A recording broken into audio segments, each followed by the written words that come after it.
जब हम भगत सिंह का नाम सुनते हैं तो हमारे दिमाग में तुरंत एक उग्र क्रांतिकारी की छवि उभरती है। एक शहीद, एक ऐसा युवक जो ब्रिटिश शासन से भारत को मुक्त कराने के लिए मात्र 23 साल की उम्र में हंसते हंसते फांसी के फंदे पर झूल गया।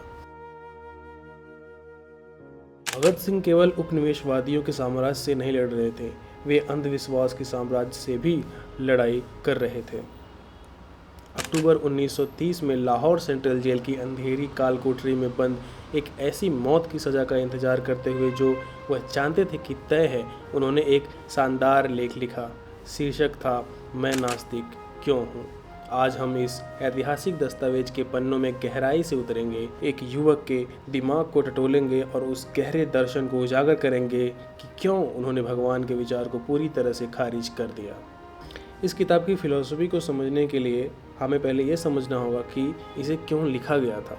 जेल में रहने के दौरान भगत सिंह की मुलाकात बाबा रणधीर सिंह से हुई, जो एक साथी, स्वतंत्रता सेनानी और बहुत ही धार्मिक व्यक्ति थे। बाबा रणधीर ने भगत सिंह को फांसी से पहले प्रार्थना करने और भगवान की शरण में जाने के लिए मनाने की कोशिश की। जब भगत सिंह ने विनम्रता से इनकार कर दिया तो बाबा रणधीर निराश हो गए। उन्होंने इस युवा क्रांतिकारी से कहा, तुम शोहरत के नशे में चूर हो गए हो और तुम्हारे अंदर एक अहंकार पैदा हो गया है जो तुम्हारे और भगवान के बीच एक काले पर्दे की तरह खड़ा है। यह आरोप कि भगत सिंह की नास्तिकता उनके अहंकार, घमंड और दिल्ली बम और लाहौर षड्यंत्र मामले से मिली प्रसिद्धि से पैदा हुई, भगत सिंह को चुभ गया। मैं नास्तिक क्यों हूँ, इसी बात का उनका सीधा जवाब था। भगत सिंह ने इस विचार को खारिज करते हुए अपने लेख की शुरुआत की। वे बताते हैं कि वह हमेशा से नास्तिक नहीं थे। उनका जन्म एक धार्मिक सिख परिवार में हुआ था और बचपन में वे घंटों तक गायत्री मंत्र का जाप किया करते थे। उनकी नास्तिकता अहंकार से पैदा हुआ कोई अचानक विद्रोह नहीं था। यह गहन अध्ययन और आलोचनात्मक सोच का परिणाम था।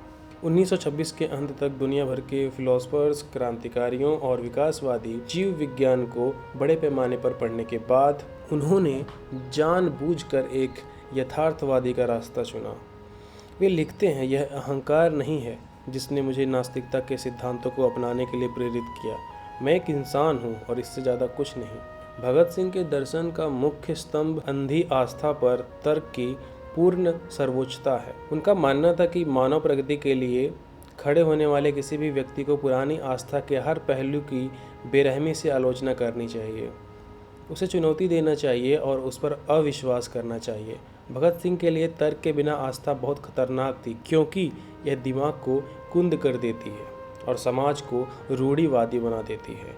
उन्होंने तर्क दिया कि यदि किसी व्यक्ति की सोच गलत है तो उसे सुधारा जा सकता है, लेकिन अंधविश्वास सुधार की कोई गुंजाइश नहीं छोड़ता। उन्होंने लिखा कि एक सच्चे यथार्थवादी को मानव कल्याण और वैज्ञानिक सत्य पर आधारित एक नए फिलॉसफी के लिए जगह बनाने के लिए धार्मिक पट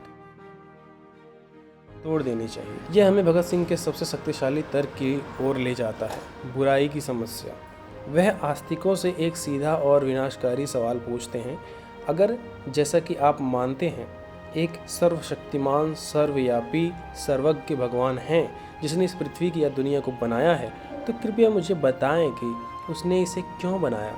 यह दुखों और कष्टों की दुनिया जहां एक भी आत्मा पूरी तरह से संतुष्ट नहीं है, वे इस आम धार्मिक बचाव को स्वीकार करने से इनकार करते हैं कि हमारी पीड़ा हमारे पिछले जन्मों के पापों की सजा है। वे पूछते हैं, यह सर्वशक्तिमान भगवान किसी व्यक्ति को पहले ही पाप करने से क्यों नहीं रोकता। भगवान ने युद्ध करने वालों के दिलों में युद्ध के उन्माद को क्यों नहीं मार दिया। भगवान पूंजीपतियों के दिलों में परोपकार की भावना क्यों नहीं भर देता ताकि मजदूर वर्ग का शोषण रुक सके। भगत सिंह के लिए यदि भगवान मौजूद हैं और इस दुनिया में गरीबी, भुखमरी और शोषण को बिना हस्तक्षेप किए देखता है, तो भगवान एक क्रूर तानाशाह की तरह काम कर रहा है जो इंसानी दुखों में आनंद ले रहा है। तो अगर भगवान मौजूद नहीं है तो भगवान का विचार कहाँ से आया। भगत सिंह ने इसका एक शानदार समाजशास्त्रीय और मानव शास्त्रीय जवाब दिया। उन्होंने तर्क दिया कि भगवान एक काल्पनिक अवधारणा थी जिसे शुरुआती इंसानों ने अपनी सीमाओं, डरों और कमजोरियों से निपटने के लिए बनाया था। जब आदिमानव बिजली, भूकंप या मौत को नहीं समझ सका तो उसने इस भयानक दुनिया में सांत्वना पाने के लिए एक सर्वोच्च सत्ता का आविष्कार किया। संकट के समय में आसमान में बैठे एक सच्चे दोस्त का विचार एक मनोवैज्ञानिक सहारा था, लेकिन भगत सिंह इसे एक कदम और आगे ले जाते हैं। वे बताते हैं कि कैसे मनोवैज्ञानिक सहारे की बाद में शासक वर्गों ने एक हथियार के रूप में इस्तेमाल किया। तानाशाहों ने जनता को गुलाम बनाए रखने के लिए धर्म का इस्तेमाल किया। ताकतवर लोगों ने यह सुनिश्चित किया कि गरीब कभी विद्रोह न करे।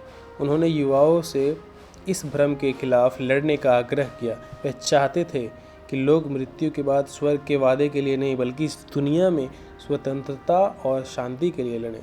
मैं नास्तिक क्यों हूँ का सबसे रोंगटे खड़े कर देने वाला और प्रेरणादायक हिस्सा वह संदर्भ है जिसमें यह समाप्त होता है। याद रखें, भगत सिंह इसे यह जानते हुए लिख रहे थे कि उन्हें फांसी पर लटका दिया जाएगा। भगवान में विश्वास करना मौत के खौफ को कम कर देता है। एक आस्तिक स्वर्ग, पुनर्जन्म या अपने रचयिता से मिलने के विचार से खुद को सांत्वना दे सकता है। भगत सिंह के पास ऐसा कुछ नहीं था। वे यह जानते थे। उन्होंने लिखा, मुझे क्या उम्मीद रखनी चाहिए? मैं जानता हूँ कि वह अंत होगा जब मेरे गले में रस्सी कसी जाएगी। अधिक सटीक धार्मिक शब्दावली का उपयोग करूँ तो वह पूर्ण विनाश का क्षण होगा। मेरी आत्मा कुछ नहीं बचेगी। एक दिव्य तारणहार के सहारे के बिना तूफानों और आंधियों के बीच अपने पैरों पर खड़े होने के लिए उस स्तर के साहस की आवश्यकता होती है जो बहुत कम लोगों में होता है। भगत सिंह का मैं नास्तिक क्यों हूँ केवल धर्म की आलोचना नहीं है, यह सर्वोच्च मानवतावाद का घोषणा पत्र है। यह अंधविश्वास की बैसाखियों को फेंकने, दुनिया की कठोर वास्तविकताओं को आंख में आंख डाल कर देखने और इसे अपने हाथों से बदलने की जिम्मेदारी लेने का आह्वान है। वे नहीं चाहते थे कि हम किसी मसीहा का इंतजार करें, वे चाहते थे कि हम एक दूसरे के मसीहा बने।